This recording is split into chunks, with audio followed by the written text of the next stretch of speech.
In the church, all that we do falls somewhere on the continuum between fine culture and folk culture. Our music, our architecture, our furnishings, our dress, our written materials, our preaching and teaching, our conversation between the services. So really what I'm doing here is just trying to create an awareness of this fact, the values of both, the people that come dressed in three-piece suits, like I do on Sunday morning, and the people that come with open collars. The one is folk and one is fine, and there's something right, I believe, happening in both.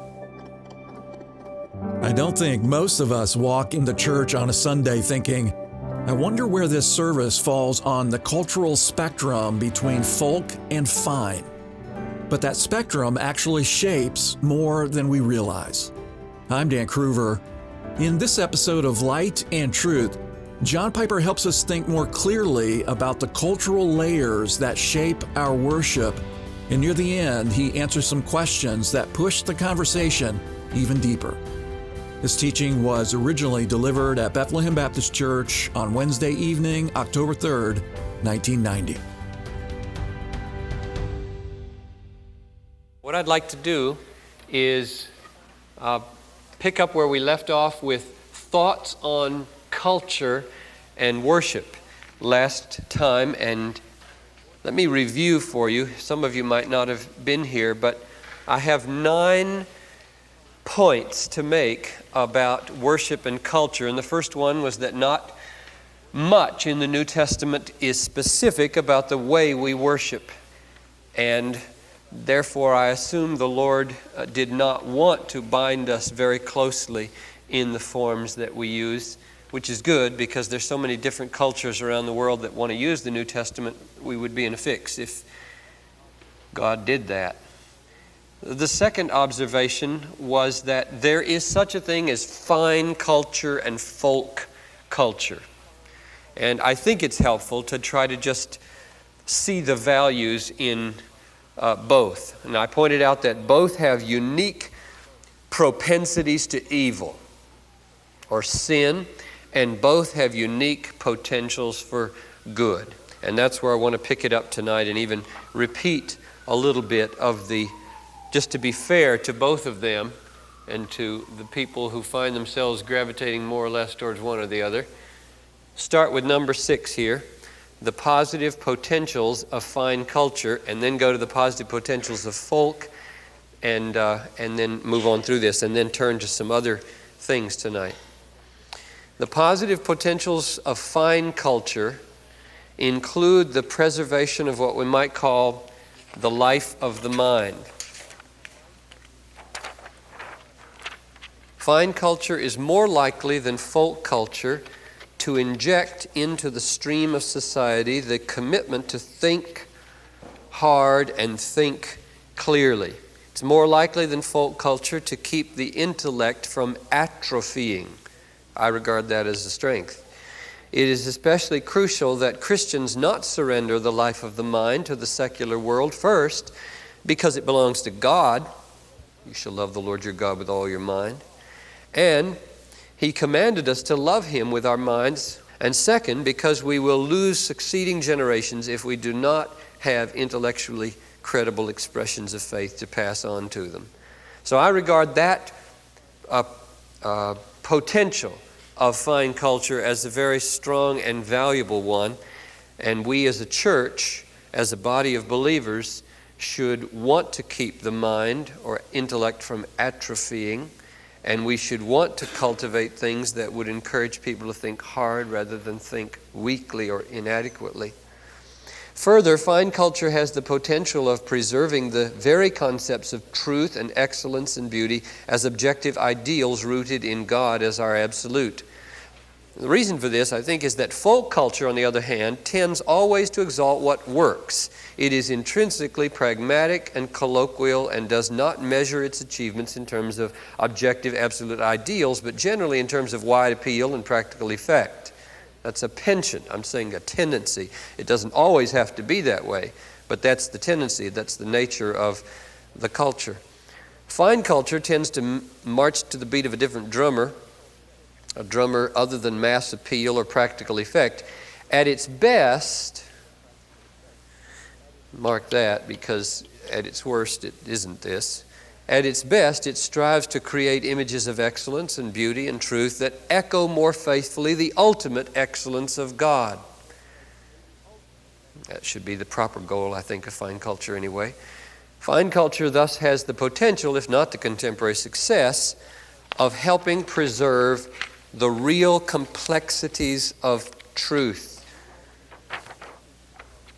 and thus guarding against the intrinsic tendency of folk culture toward oversimplification and eventual distortion.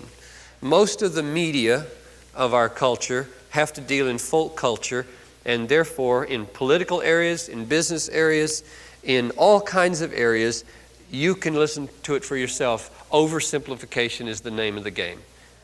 You just cannot, in a radio or a TV talk show, deal with the complexity of anything. I mean, it's a rare program. They're not popular if they do that. So that when I've been interviewed on the radio about Christian hedonism, for example, I mean, they just tell me ahead of time. They'll say, what do you want to say? Well, I think it would be helpful to show how it's rooted in God's love for His own glory. And I'll say, oh, no. You can't do that. I mean, the radios will be off just like this. And so it's just the nature of folk culture does not lend itself to the preservation of profundity. Fine culture has the potential of touching some emotions that folk culture will not touch. Folk culture tends toward what can be commonly shared and therefore minimizes what is rare. However, some emotions that belong to God are rare and profound and may be awakened and carried best through the expressions of fine culture. I think of the Hallelujah chorus, for example. There are probably some senses of grandeur that find preservation and expression best in some grand and magnificent artistic statements that are not part of the folk culture. Now, I'm going to say exactly the same thing about folk culture in just a minute.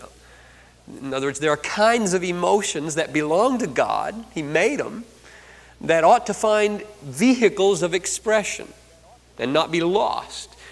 And if you live totally at I'm tempted to use some radio stations here. I don't want to offend anybody. Totally at a certain level of music, something in you will atrophy.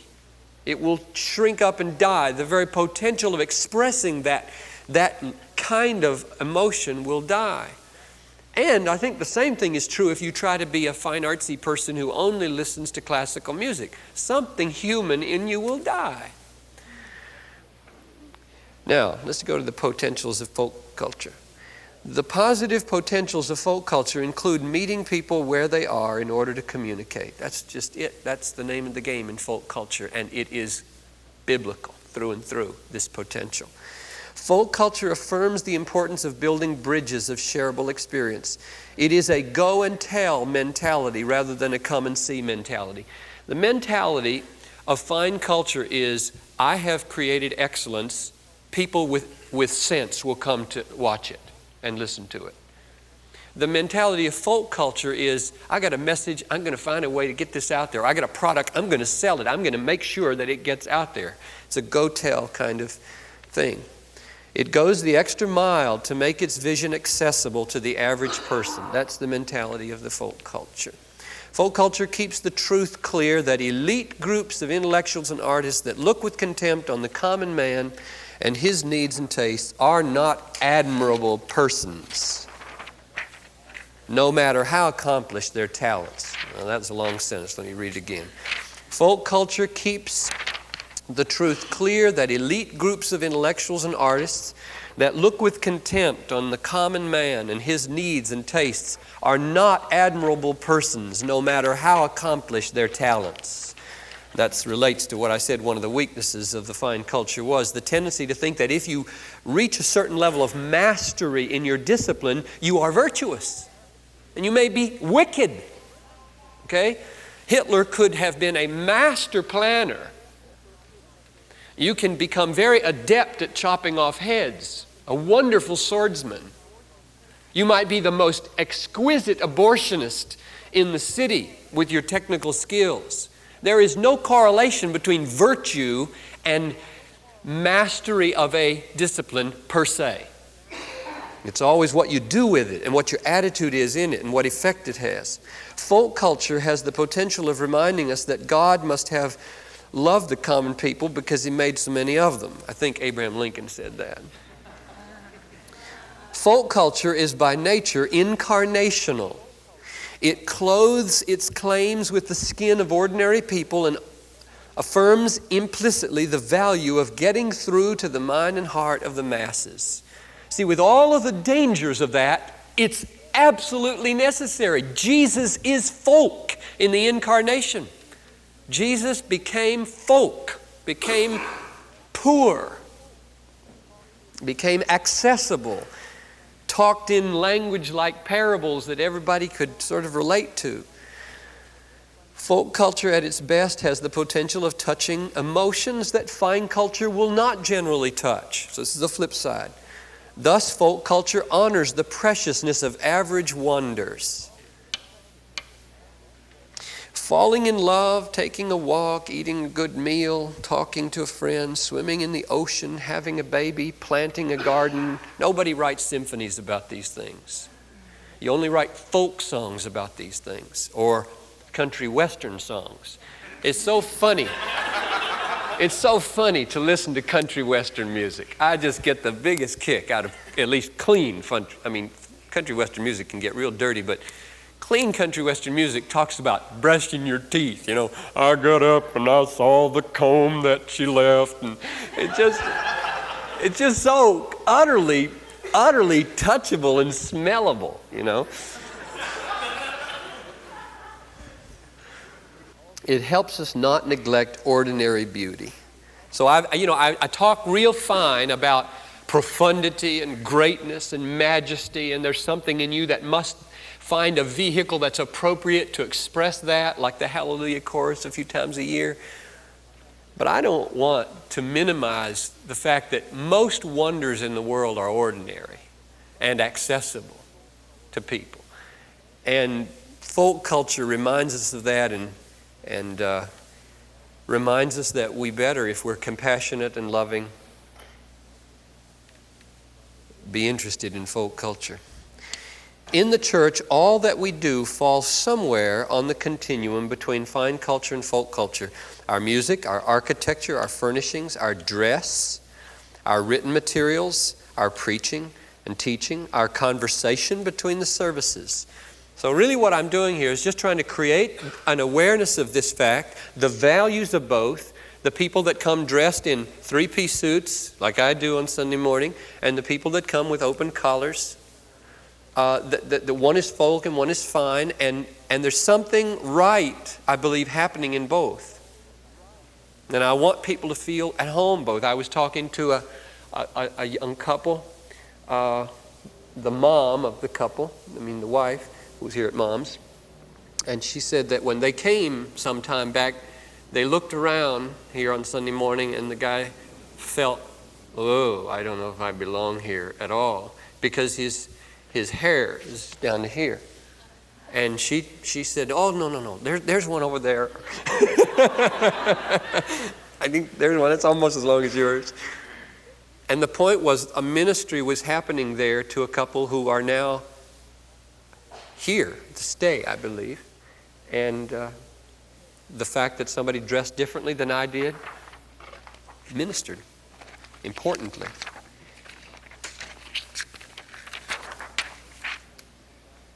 In thinking about our worship forms and about the general tone and atmosphere of our church, we should take the possible weaknesses and potential strengths of the fine culture and folk culture into account. We will hopefully be able to affirm all that is good in both cultures, find a way both to be ourselves, which is partly inevitable, and be what we need to be to honor the excellence and truth and beauty of God and reach out to all kinds of people God is calling to touch. Now, those are not easy to put together. That's what I said. This is very complex. To be yourself, to honor objective excellence, truth, and beauty, and to reach out to all kinds of people. Those three things This is the goal of fine culture, I think, in its best form, to honor objective truth and beauty and say we want to produce music that is excellent some of the time just because it conforms most closely to certain characters of God. Reach out to all kinds of people. I'm going to come back to that at the end. And hopefully not have to cease to be what we are. Because if we're going to say we want to reach out to others, what we're really saying is we're trying to let them be who they are.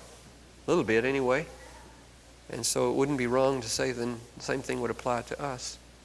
This will be an ongoing process, not a once-for-all discovery. Let's have questions for a few minutes here. I have to believe that God enjoys variety because of getting Ranger Rick and looking at the tens of thousands of species of fish that are in the ocean. But more seriously, the cultural differences and the differences of taste and the differences of appreciation. I mean, in this room, you've got 100, 120 very, very different people in what you like and enjoy and whatnot. Quentin? Okay, let's put it this way. I mean, just to give the benefit of the doubt to what you said, I have already admitted that the intrinsic vulnerability of fine culture is snobbery. Better than thou. We're above you, we're over you, we know how to be excellent. You run-of-the-mill local yokels don't have a clue about what is excellent and good. And that's oppressive. I mean, that's an oppressive mentality. And so you can imagine then that kind of elitist mentality, as it's spread, could become racist very easily, could become classicist very easily, and so on. I don't want to categorize any particular class as being uniquely sinful, or that is more sinful. I just think we ought to all recognize that wherever we are on this continuum, there are grave dangers in our sinfulness and our pride. And you can boast. I mean, there is as much arrogance and snobbery in the Budweiser culture at the ball games as there is the classical culture up in the boxes, who think they're so cool that they can watch a game through another piece of glass. Thank you for listening to this episode of Light and Truth, where we are committed to providing God-centered preaching to help you see Christ clearly and treasure Him truly. I'm your host, Dan Kruver. On our next episode, John Piper continues our 9-part series, The Shape of Worship in a Changing World, with a seminar titled Worship in Crisis and Comfort. I hope you'll join us. For more resources, visit desiringgod.org.